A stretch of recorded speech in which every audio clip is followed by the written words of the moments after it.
नमस्कार, मैं सुरेश कुमार। सबसे पहले आपसे रिक्वेस्ट है कि अगर आपने चैनल को सब्सक्राइब नहीं किया है तो सब्सक्राइब बटन पर क्लिक करके चैनल को ज़रूर सब्सक्राइब कर लें।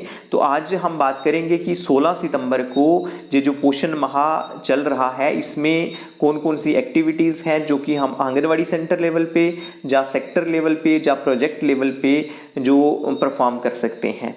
तो एक बात सबसे पहले आपको क्लियर करते हैं कि ये जो पोषण माह चल रहा है इसमें अभी तक कोई स्पेशल फंड्स वगैरह जो हैं वो प्रोजेक्ट लेवल पे या सेंटर लेवल पे नहीं आए हैं। तो इसलिए हमने जो एक्टिविटीज़ आंगनवाड़ी सेंटर लेवल पे करनी है या प्रोजेक्ट लेवल पे करनी है वो नो कास्ट और लो कास्ट एक्टिविटीज़ होनी चाहिए। वैसे भी जहाँ पे मेन पर्पज़ है कि जो ट्रेडिशनल फूड्स हैं, जो आपके गांव में जो चीज़ें अवेलेबल हैं उन्हीं का यूज़ करके उन्हीं के रिलेटेड हमने जो अपने लोगों को, अपने जो कम्युनिटी मेंबर्स हैं उनको अवेयरनेस देनी है। तो उसके लिए स्पेशल जो खर्चा करने की ज़रूरत नहीं है।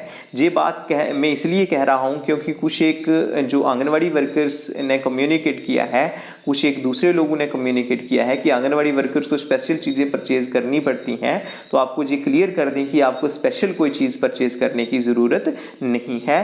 जी आपने लो कास्ट और जो नो कास्ट मटेरियल है उसको यूज़ करना है। और इसमें हमारा ध्यान रखना है कि मिनिमम एक्सपेंडिचर हो या कोई एक्सपेंडिचर नहीं हो। अपने एरिया में जो जो चीज़ें अवेलेबल हैं जो कि हेल्दी फूड्स हैं हमने वही चीज़ें एक्सप्लेन करनी है। और लोगों को भी ये बताना है कि जो सब्जियां वगैरह हैं या फल वगैरह हैं बाहर से नहीं लेने हैं, अपने एरिया में उगाने हैं, अपनी ज़मीन में उगाने हैं। तो अब हम आज बात करेंगे, जैसे यहाँ पे जो 39th एक्टिविटी दी गई है वो है कि जो एनीमिया कैंप्स हैं जो एकलव्य मॉडल रेजिडेंशियल स्कूल में है while sensitising the role of millets for the same. जो एनीमिया कैंप है सिर्फ जहाँ पे एकलव्य मॉडल की ही बात नहीं है, ये एनीमिया कैंप्स जो हैं वो हमने प्रोजेक्ट लेवल पे भी लगाने हैं। और जो हमारी आरबीएस की टीम आती है जहाँ हेल्थ के जो ऑफिशियल्स हैं, जो हेल्थ डिपार्टमेंट से आते हैं, जो लेबोरेटरी टेक्नीशियन हैं जहाँ और जो पैरामेडिकल स्टाफ है वो आते हैं, तो एनीमिया कैंप हमारे आंगनवाड़ी सेंटर्स में भी लगाते हैं। तो हमने एनीमिया कैंप लगा के जो आइडेंटिफाई करना है कि जो एनीमिक प्रेग्नेंट लेडी है या नर्सिंग मदर है या कौन कौन से बच्चे जो एनीमिक हैं और उनको एनीमिया से बाहर निकालना है। तो फिर उसके साथ ही बताना है कि जो मिलेट्स हैं उनका क्या रोल है एनीमिया को दूर करने में। उसके बाद जो नेक्स्ट एक्टिविटी है वो है कि traditional millet based recipe contest in tribal district. ये ट्राइबल डिस्ट्रिक्ट के लिए है कि ट्राइबल डिस्ट्रिक्ट में जहाँ पे जो ट्राइबल लोग रहते हैं, जनजातीय लोग रहते हैं, वहाँ पे मिलेट्स होते हैं, जो उस एरिया में मिलेट्स होते हैं वही हमने यूज़ करने हैं और उनकी क्या इंपॉर्टेंस है वो हमने बतानी है। फिर उसके बाद है कि जो millet based tribal food fair, जो ट्राइबल फूड फेयर है, जो मेला वगैरह लगता है ट्राइबल एरिया में, उसमें जो मिलेट का है उसको फोकस करना है। तो उसके बाद नेक्स्ट आ रहा है कि जो webinar on the role of traditional and regional nutritional food for health promotion. तो ये किसके रिलेटेड है? सबसे पहले आपके माइंड में आ रहा होगा कि जो वेबिनार है, वेबिनार जो है ये होता है एक सेमिनार होता है जो हम इंटरनेट के थ्रू जे कनेक्ट करते हैं। जी इंटरनेट के थ्रू जो सेमिनार होता है, आप देखते होंगे कि आजकल हम गूगल मीट से भी ऑफिशियल्स की जो मीटिंग वगैरह होती है तो उसमें क्या है कि ऑनलाइन हम जो वीडियो कॉन्फ्रेंसिंग करते हैं, जहाँ प्रेजेंटेशन करते हैं, तो उसको वेबिनार कहते हैं। तो जैसे इसमें जैसे हमारे जो वर्दी चाइल्ड डेवलपमेंट प्रोजेक्ट ऑफिसर हैं वो क्या कर सकते हैं कि सभी आंगनवाड़ी वर्कर्स को जैसे गूगल मीट वगैरह उसमें लेके तो ये चीज़ें एक्सप्लेन कर सकते हैं, जहाँ आप लोगों को भी ये चीज़ें एक्सप्लेन करना है कि जो traditional and regional nutrition food है वो हमने यूज़ करने हेल्थ की प्रमोशन के लिए। ट्रेडिशनल मतलब हमारे एरिया में, रीजनल मतलब जो ट्रेडिशनल मतलब जो हमारे ट्रेडिशन से चलते आ रहे हैं, जो पुराने ज़माने से चलते आ रहे हैं, और जो रीजनल मतलब हमारे एरिया में जो फूड अवेलेबल हैं, जो फ्रूट्स और वेजिटेबल्स अवेलेबल हैं, जो ग्रेन्स अवेलेबल हैं, उनका यूज़ करना है। और क्योंकि वो हेल्थ के लिए काफ़ी जो है वो फ़ायदेमंद होते हैं, काफ़ी बेनिफिशियल होते हैं। तो उसके बाद जब हम जो नेक्स्ट देखते हैं, नेक्स्ट जो एक्टिविटी है वो है awareness camp on healthy dietary practices regional and seasonal. तो आप रीजन वही है, मतलब इस चीज़ को फोकस किया गया है कि जो लोकल अवेलेबल चीज़ है जो उसका हमने यूज़ करना है, प्रॉपर यूज़ करना है। कि रीजन मतलब हमारे रीजन में कौन कौन सी चीज़ें अवेलेबल हैं। अगर हम इस समय देखें तो अगर हम जम्मू की बात करें तो जम्मू के एरिया में जो मकई है, मक्की वगैरह है, जो मेज़ वगैरह है वो अवेलेबल है और वो न्यूट्रिशियस है। उसके बाद अगर हम फ्रूट की बात करें तो इस समय कश्मीर के एरिया में जो सेब है, एप्पल वगैरह है वो अवेलेबल है और उसकी भी जो न्यूट्रिशनल जो वैल्यू है वो बड़ी हाई है। उसके बाद अगर हम गावा की बात, जो अमरूद वगैरह है जो आम अवेलेबल है, तो ये चीज़ें हमारे लोगों को कहना है कि ये जो चीज़ें हैं जी खानी चाहिए, ये हेल्थ के लिए अच्छी होती हैं।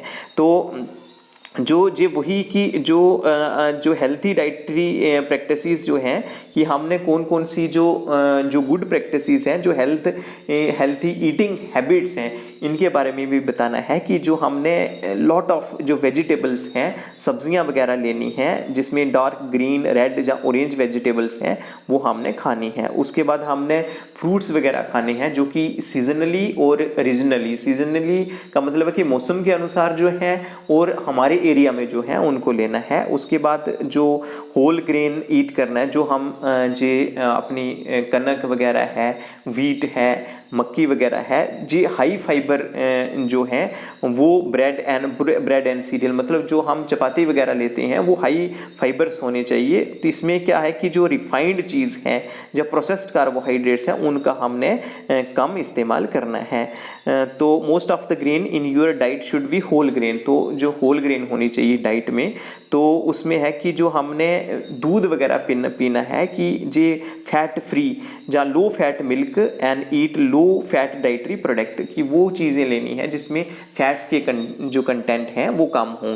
तो उसके बाद हमने वैरायटी ऑफ जो लो फैट सोर्सेज हैं जैसे एग है, बीन्स हैं, पोल्ट्री विदाउट स्किन है, सी फूड है, जी एटसेट्रा, जहाँ पे नट्स हैं, सीड्स हैं, सोया प्रोडक्ट्स हैं दिए गए हैं, तो ये चीज़ें हम ले सकते हैं।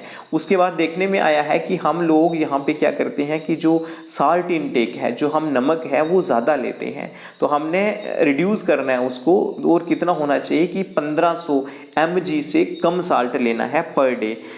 तो उसके बाद क्योंकि हम ये देखने में आया है कि अगर हम ज़्यादा साल्ट लेते हैं, जो हमारी हैबिट है, तो उससे क्या होता है कि हाई ब्लड प्रेशर, हाइपरटेंशन का मतलब होता है कि हाई ब्लड प्रेशर होता है, उससे डायबिटीज़ होती है। डायबिटीज़ जिसे आम भाषा में शुगर वगैरह बोलते हैं, जहाँ फिर किडनीज़ की जो डिजीज़ हैं वो इससे होती हैं, जो हाई हम इनटेक करते हैं साल्ट या सोडियम का। उसके बाद हमने जो जंक फूड्स हैं, आप देखेंगे कि आज जो जंक फूड कल्चर ज़्यादा है, पिज़्ज़ा लेते हैं, बर्गर है, हॉट डॉग है, तो चाउमीन वगैरह हैं, तो ये जो चीज़ें हैं, जो कुलचा वगैरह है, तो ये एक जंक फूड्स होते हैं। तो इनमें जो ट्रांस फैट्स की मात्रा ज़्यादा होती है। इनसे क्या होता है कि हार्ट की जो डिजीज़ है, हाइपरटेंशन है, जहाँ हार्ट की अदर डिजीज़ हैं, स्ट्रोक्स वगैरह हैं, उनके आने के जो चांसेस हैं वो ज़्यादा हो जाते हैं।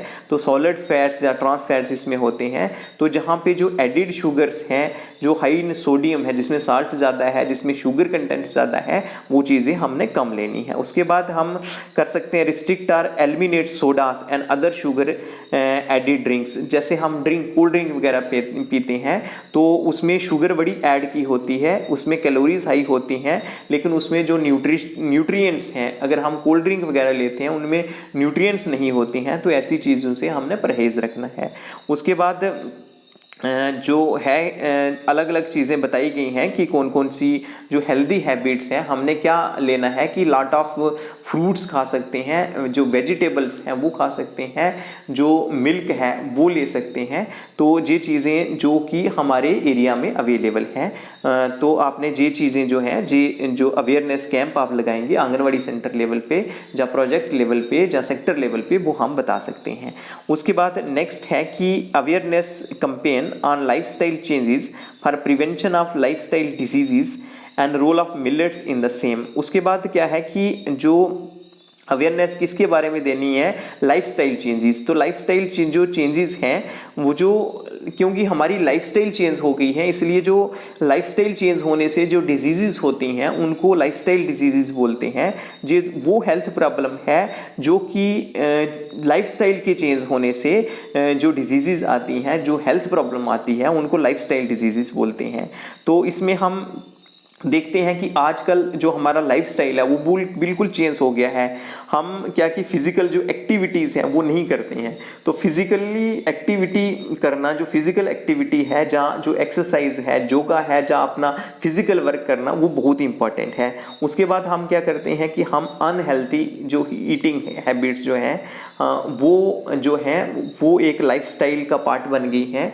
तो वो जो है वो हमारी सेहत के लिए, हमारी हेल्थ के लिए ठीक नहीं होती है। उसके बाद हम टाइमली खाना नहीं खाते हैं। उसके बाद हम क्या जंक फूड वगैरह उसका यूज़ करते हैं, जो फास्ट फूड वगैरह का यूज़ करते हैं, जो कि हमारी सेहत के लिए ठीक नहीं होते हैं। उसके बाद कई लोग जो हैं वो अल्कोहल लेते हैं, शराब वगैरह का, जो स्मोकिंग वगैरह करते हैं, बीड़ियों का सेवन करते हैं, या ड्रग्स वगैरह लेते हैं, वो चीज़ें जो हैं वो हमारी सेहत के लिए नुकसानदेह हैं और बहुत ही नुकसानदेह हैं।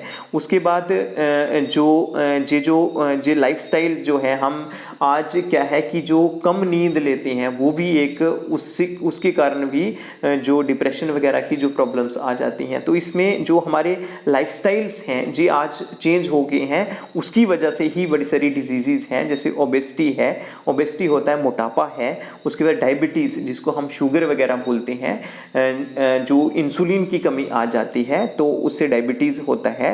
उसके बाद है कि जो हार्ट डिजीज़ हैं जो वो भी लाइफस्टाइल चेंज होने से होती हैं। उसके बाद स्ट्रोक वगैरह आते हैं, जो दौरे वगैरह आते हैं, हाइपरटेंशन होता है, हाई ब्लड प्रेशर जो होता है।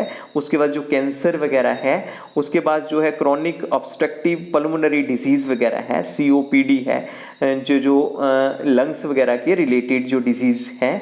तो उसके बाद जो एलर्जीज़ वगैरह होती हैं वो भी लाइफस्टाइल चेंज होने से ही होती हैं। उसके बाद हियरिंग प्रॉब्लम है। उसके बाद हम देखते हैं कि आज जो डिप्रेशन की प्रॉब्लम है वो बहुत ज़्यादा बढ़ गई है। जब डिप्रेशन बहुत ज़्यादा हो जाती है तो उसको एंग्जाइटी बोलते हैं। जो एंग्जाइटी डिसऑर्डर्स हैं वो भी बहुत ज़्यादा हैं। तो वो इनका कारण क्या है कि जो हमारी लाइफस्टाइल चेंजेस हैं उनकी वजह से है।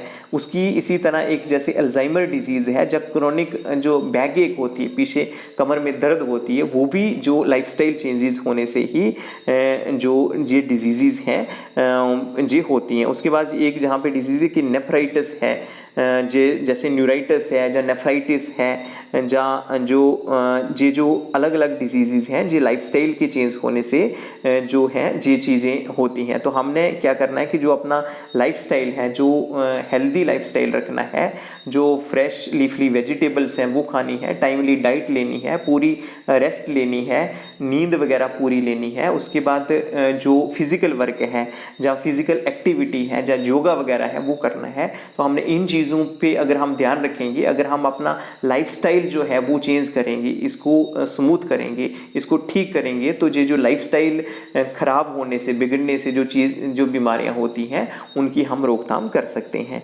तो उसके बाद जो नेक्स्ट है कि प्लांटेशन ड्राइव प्रमोटिंग पोषण वाटिकास while focusing on medicinal plant. तो हमने किस पे जोर देना है, अपने आंगनवाड़ी सेंटर्स में भी और अपने एरियाज में भी जो हर एक घर में जो पोषण वाटिका है वो होनी चाहिए, जिसमें जो फ्रूट्स हैं, वेजिटेबल्स वगैरह के प्लांट्स होने चाहिए। तो इसमें है कि स्पेशल रेफरेंस पे हमने क्या फोकस करना है कि जो मेडिसिनल प्लांट्स हैं, जैसे तुलसी का प्लांट हो गया, जैसे लेमन है, नींबू का प्लांट हो गया, नीम वगैरह का प्लांट है।